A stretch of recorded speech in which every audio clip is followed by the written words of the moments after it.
Zimbabwe. First, I would like to extend a warm thanks to the government of Zimbabwe for inviting the Carter Center to observe the election. We have been following developments here for quite some time, and we were delighted to receive an invitation in early July. We deployed our mission in late that month, in late July, with a core team and 15 long-term observers. We have, our observers are from, that's better, thank you. Our observers are from our long-term observers are from 12 different countries, and we represent a very diverse delegation. On election day, the delegation was led by Mr. Professor Atahiri, who is the former commissioner chairperson of the Nigerian Election Commission. We had 62 long-term observers deployed on election day, and were able to cover all 10 of Zimbabwe's provinces. The delegation, again, came from a very diverse selection of countries, 30 countries in all, including several observers from the SADC region. And our observers continue to observe the tabulation phases of the process, and will we will have a presence continue to have a presence in the field for the next several days to follow the post-election processes, including the tabulation of results and announcement of final results. And the announcement of final results. Thank you. I will pass it over to Professor Chenda to give our remarks. Thank you.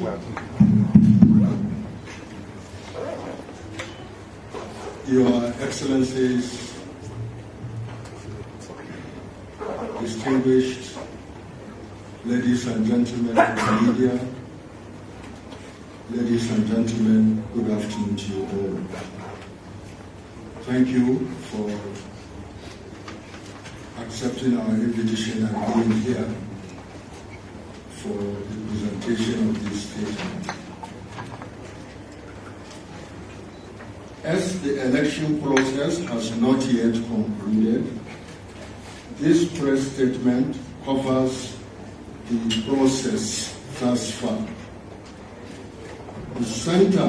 The Carter Center will continue to observe and assess the remaining post-election process, and will issue a preliminary statement shortly and a comprehensive final report in the coming months, which will include recommendations for steps that will improve future elections. The Carter Center has observed that the 2023 elections in Zimbabwe took place in a restricted political environment, and that the administration of the elections lacked independence and transparency in key areas. Parliament did not pass important electoral reforms, and instead adopted legislation targeting the country's vibrant civil society, effectively silencing reform advocates and political opponents in the months leading up to the polls. Several critical technical aspects of the process were poorly or opaquely implemented, reducing the transparency and credibility of the electoral process. The key findings of this preliminary statement are as follows. Election day. On election day, Carter Center observers reported that the voting process ran smoothly at most polling stations. However, in some areas, particularly Harare, Bulawayo, and Manicaland, polling stations opened late. in some cases for more than 11 hours. Although the Zimbabwe Electoral Commission extended voting hours and the government officially proclaimed August 24th as an additional election day, many stakeholders expressed concerns that logistical delays may have depressed voter turnout in those areas. Closing and counting procedures were assessed as largely positive in the limited number of polling stations that the Carter Center observed. Several hours after polls closed on the 23rd of August, Zimbabwean security forces raided the offices of the Zimbabwe Electoral Support Network and the Electoral Resource Center, two accredited and well-known civil society election observation groups, arresting 39 people and confiscating equipment. The raid was an unnecessary and serious restriction of the fundamental civil and political rights of these organizations and the individuals, and it prevented their efforts to contribute to transparency around critical phases of the election, including independent verification of officially announced results. The legal and the electoral framework. While the Constitution safeguards fundamental human rights and freedoms, including the freedoms of opinion and expression, assembly and association, subordinate legislation unduly limits those rights, including in the context of campaigning, and is not fully consistent with international standards. This includes advance notice requirement for public gatherings and demonstrations and limitations of freedom of expression under the so-called Patriotic Act. Election administration. The legal framework gives wide discretion to ZEC to regulate and supervise the election process, to register voters, delimit constituencies, design, print, and distribute ballot papers, approve the form of and procure ballot boxes, distribute, let me take that, approve the form of and procure ballot boxes, establish and operate polling centers and stations, and accredit both citizen and international observers, media, and party agents. The administration of elections lacked transparency in key areas, as the ZEC did not provide critical information in a timely manner during various stages of the process, which undermines public and stakeholder confidence in its management of the electoral processes. In addition, the restrictions and limitations on the work of election observers, including the late provision or denial of accreditation, severely hindered important independent transparency efforts. Voter education. While the ZEC conducted voter education and publicly invited civil society organizations, private voluntary organizations, and faith-based organizations to apply for ZEC accreditation as voter educators in May, some interlocutors reported that they were only granted approval in August, just days before the election. This prevented effective and timely voter education by a range of qualified organizations. Voter registration. The ZEC registered 451,811 new voters and transferred 191,738 registered voters to new locations prior to the elections. Although the voter roll was posted for inspection, public confidence in it remained low because of inaccuracies and errors. There were many reports during the inspection period of voters, finding themselves through the SMS system, but not on the physical voter roll. The ZEC attributed this to new ward boundaries and the delimitation. The ZEC attributed this to new ward boundaries and the additional polling stations following the boundary delimitation exercise. The ZEC did not provide electoral stakeholders with a copy of the final voter roll that could be easily reviewed or audited. Candidate registration. The Candidate Nomination Court sat on June 21 to process candidates for all levels of the election, including for the party lists. The ZEC issued directives on how the party lists should be structured just one day before the court, which constrained the ability of some parties to provide adequate numbers of women for provincial council party lists. Parties were allowed to resubmit lists, but this caused delays. Late decisions on these cases meant that ballots were printed late, which the ZEC cited as a reason for late delivery of ballot papers. Only the ruling party managed to submit party lists and candidates for every constituency and ward election, and ran uncontested in around 10% of the wards. Political environment.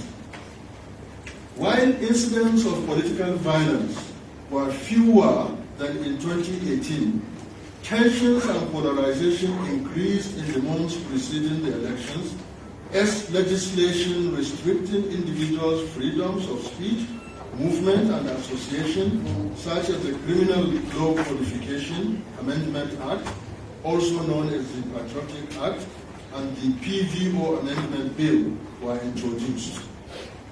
While the PVO legislation has yet to become law, but coupled with the Patriotic Act, its potential enactment has produced a stifling effect on Zimbabwean civil society. Campaign period, including social media. The campaign took place in a restrictive and highly polarized environment.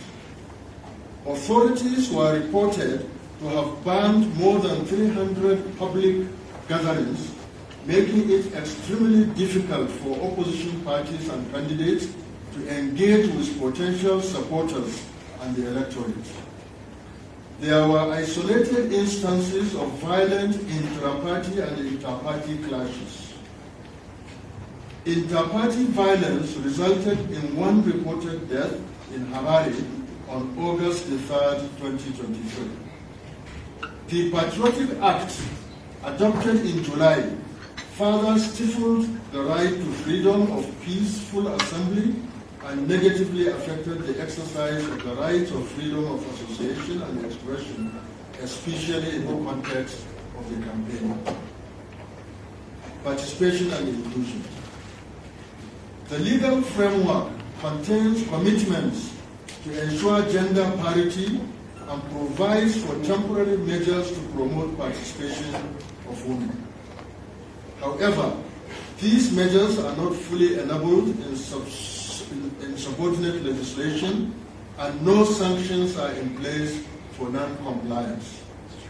As a result, participation of women was less than in the previous elections, as political parties generally failed to ensure gender balance among their nominated candidates for directly elected seats, relying solely on seats reserved exclusively for women to give any inclusion for women.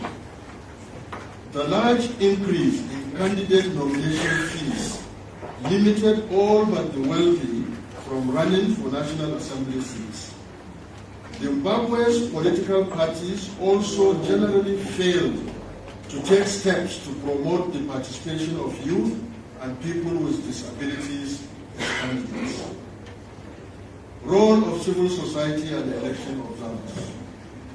Civil society plays a critical role in ensuring support for institutional electoral processes as well as the development of democratic space in a country. Notwithstanding pressure from authorities, Zimbabwe enjoys a vibrant civil society. The Catholic Commission for Justice and Peace, the Zimbabwe Council of Churches, the Zimbabwe Electoral Support Network, ZESM, and the Electoral Resource Center, among other civic organizations, have been involved for decades in strengthening civil participation as well as engaging on policies to improve the quality of electoral and democratic processes. These organizations deploy observers on the election day, and many regularly engage in civic education to promote inclusion and transparency of the electoral processes. The Carter Center noted, however, that there was a limited civil society participation in the August elections because of state restrictions and the ZEC's limited consultation of civic society in various electoral processes. The Zimbabwean government invited the Carter Center to launch an election observation mission for the August 23rd elections. However, authorities did not accredit 30 of the center's short-term observers. This action represented a severe and unwarranted obstruction of the Carter Center's mission, inconsistent with commonly recognized and respected norms and practices. This disrupted the center's methodology, forcing last-minute adjustments in order to enable observation activities while maintaining its core principles of independence, impartiality, and fact-based reporting. Concluding, with the tabulation of results still underway at some tally centers, it is critical for Zimbabweans to wait for the announcement of the ZEC's final results in the coming days, and for key political leaders to abide by the provisions of the peace pledge. Given the highly polarized environment and lack of trust among political stakeholders, it is now especially critical for the ZEC to publish detailed reports at the polling station level, allowing political parties and observers to cross-verify the results in accordance with international best practice to help ensure transparency and credibility of the election process. The Carter Center wishes to thank all the stakeholders who have taken the time to meet with the mission. And we also express our sincere thanks and appreciation to all the media represented here today. A preliminary statement will be released shortly, and a final comprehensive report that includes recommendations will be released in the next few months. Thank you very much. Thank you all. In a rush to jump into our findings for you, I neglected to introduce the other members of the panel. I have Dr. David Caron, who is the director of the Democracy Program from the Carter Center's Atlanta headquarters, and Masha Januszewicz, who is the mission director here in Zimbabwe. We would be delighted to take any questions from the media. Perhaps we can take a few questions at a time. We have people standing by with microphones on the edges of the room if anyone has a question.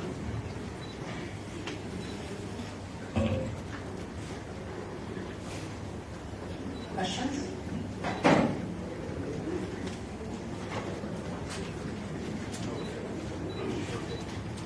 coming to you. And if you could please announce your name and which media outlet you're representing, that would be appreciated. Thank you.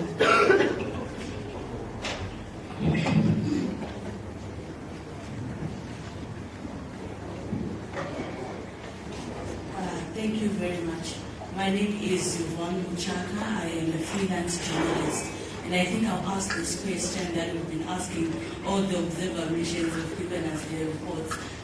Would you say that this election can be categorized as free, fair, and credible? Thank you. Thank you very much for that question.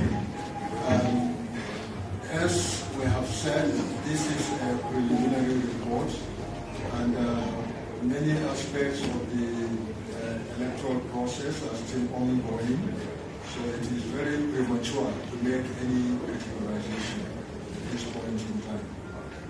Perhaps the final report may attempt to do so. But in general, our objective is to come and observe the elections and to make reports with a view to ensuring that our recommendations, when taken on board, would add value to subsequent improvements in the electoral process. So an assessment of whether it is free or fair or so, such a categorical assessment at this point in time is premature. Other questions?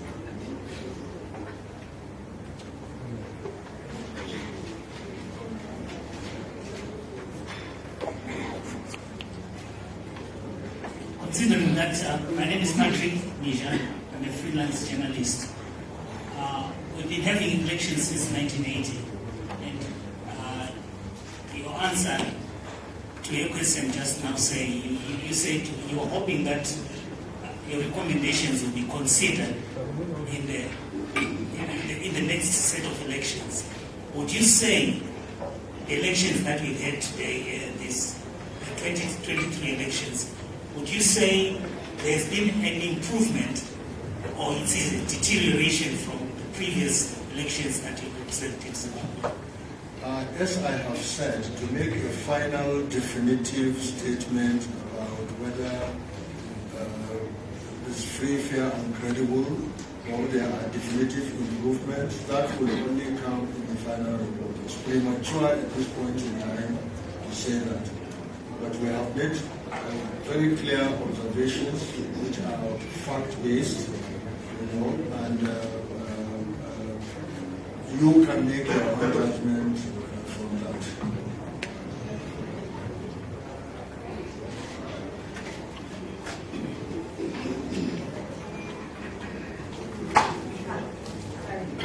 Yes, please.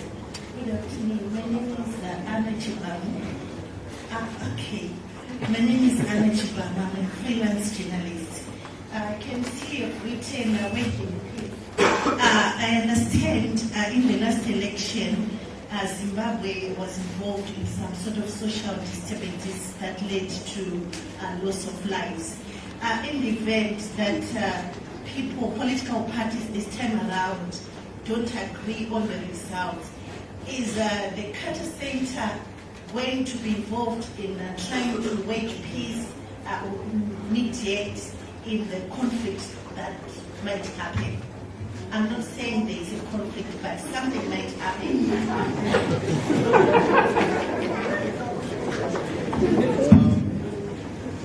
The Carter Center is a peaceful and peace-loving organization, and we hope and pray that things turn out well. But obviously, as an important observer in the electoral process, when called upon to promote peace, I'm sure the Carter Center will not be opposed to that. But our primary goal is to observe the elections and to make a report. And hopefully, some of the recommendations that we make will be found useful in terms of adding value in preparations for the next election.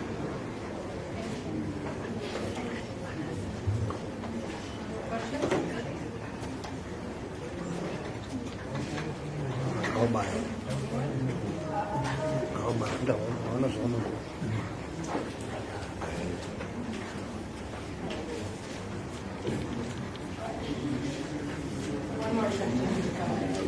Just think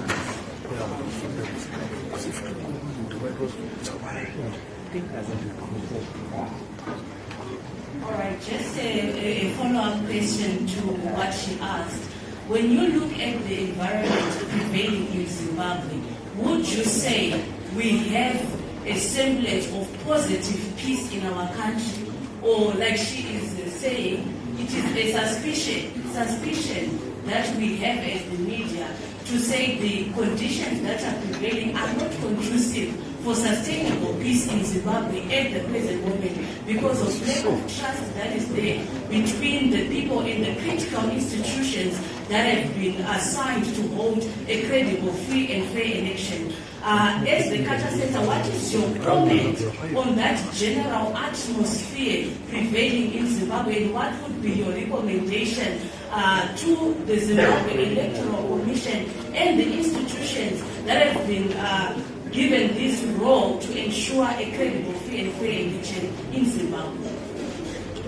You see, in our statement, we made it clear that although there have been, in terms of violent incidents, fewer compared to 2018, we have also observed increasing tension leading to the election. We made that point. We also know that Zimbabwe has a history of post-election violence. But we have also reported that in our observation on election day, it looked calm and peaceful.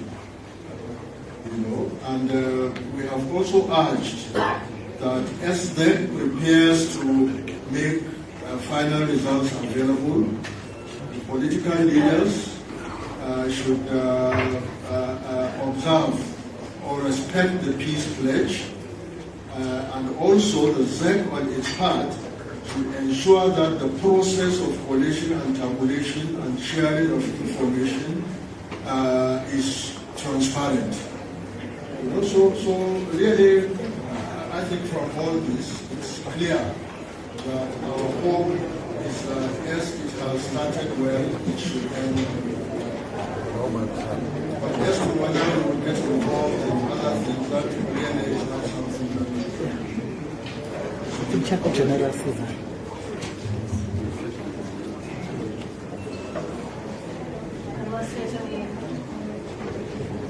Unless there's any last questions, that will be all for today. Thank you very much for your attendance and for your interest in our findings.